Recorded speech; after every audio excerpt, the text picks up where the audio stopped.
There's one thing I'll tell everyone, and I probably shouldn't.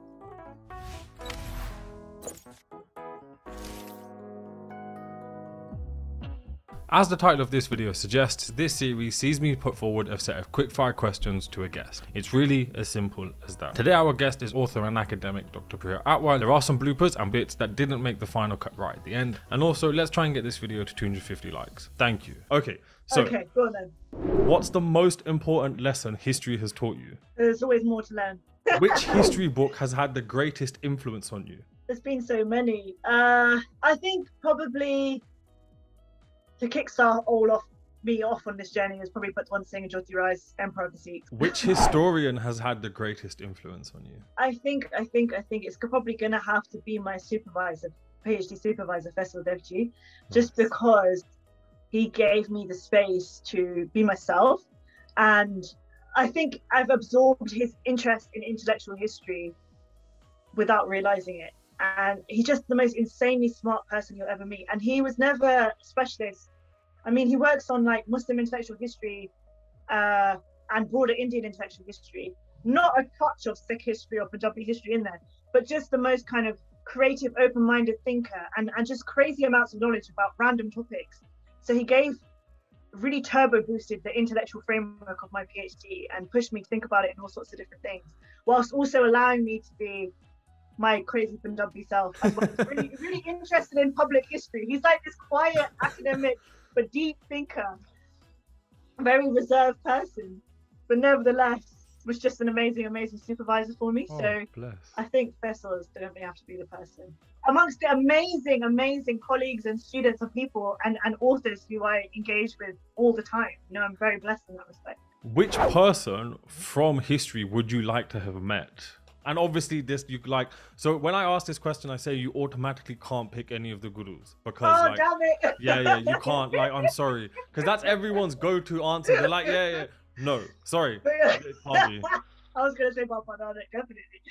Just imagine, like, that's the it'd be insane, sick, right? just to even sit in their presence. Oh, I know, definitely. Oh, you cut me off the legs now. I think I'd have to meet Rani Jinder then, to be honest, right? Sit with her inside Shikapura. I think I'd actually be legit terrified as well. I'm not going to lie. I'd be like, this is way too close to anything that I've ever done. But I think it would be fascinating to see what she was really like as a person. Yeah, definitely.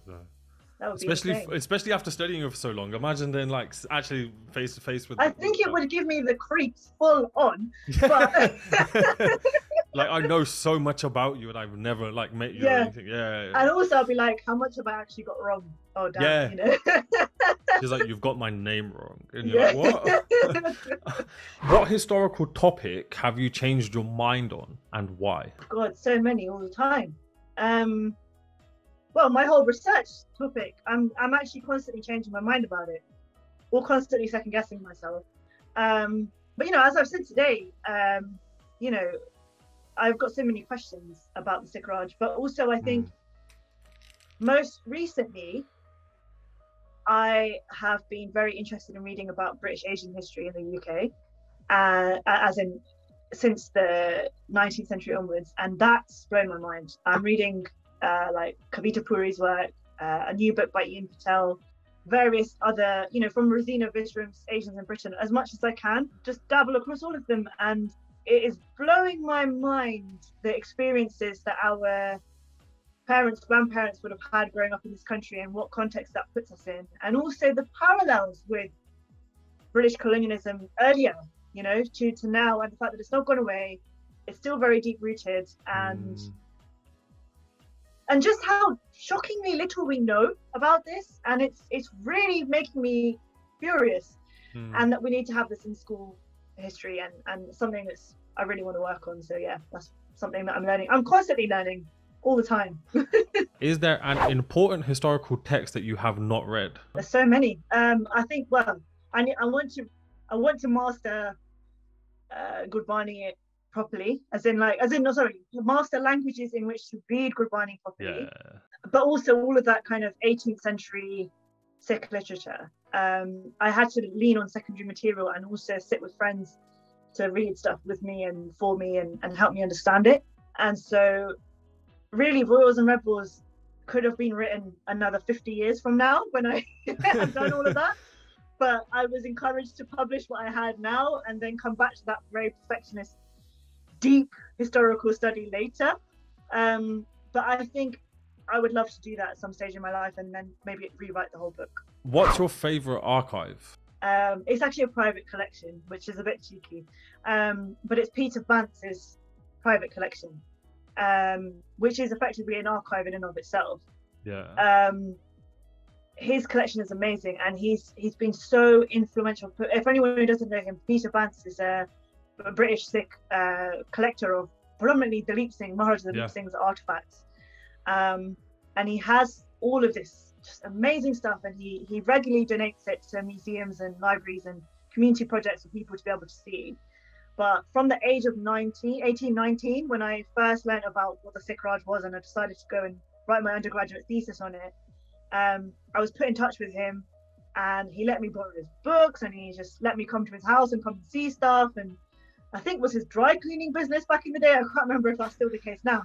But you can follow him on Instagram, and he regularly posts pictures and things of things that he's collected, and it's just amazing. And he's just got the most serious amount of passion and enthusiasm for this stuff too. He's like a kid in a sweet shop showing, look what I've got. And so it just blows my mind every time I go and chat with him about this stuff. So yeah, that's probably my favorite. Touche. Last question is, what is a piece of advice that has helped you through life? A piece of advice that has helped me through life. I can't remember who gave me this advice, but I think, and I don't even know if I'm going to repeat it correctly, but it was something that I think it's my parents that told me when I was quite young, and it's probably based on Sikhi in a way, is that genuinely we are all equal, and therefore you don't need to be afraid of anyone, right? So there's no ujni, there's no higher or lower in terms of people. And so whether you meet the Queen or whether you meet someone on the street, they're the same in terms of status, really, in terms of true status. So therefore you should treat them as equals and not be afraid. And I think I like to remind myself of that, because with my work and having studied at Oxford and things like that, I've been very fortunate to be in lots of different spaces with people of all different kinds of walks of life.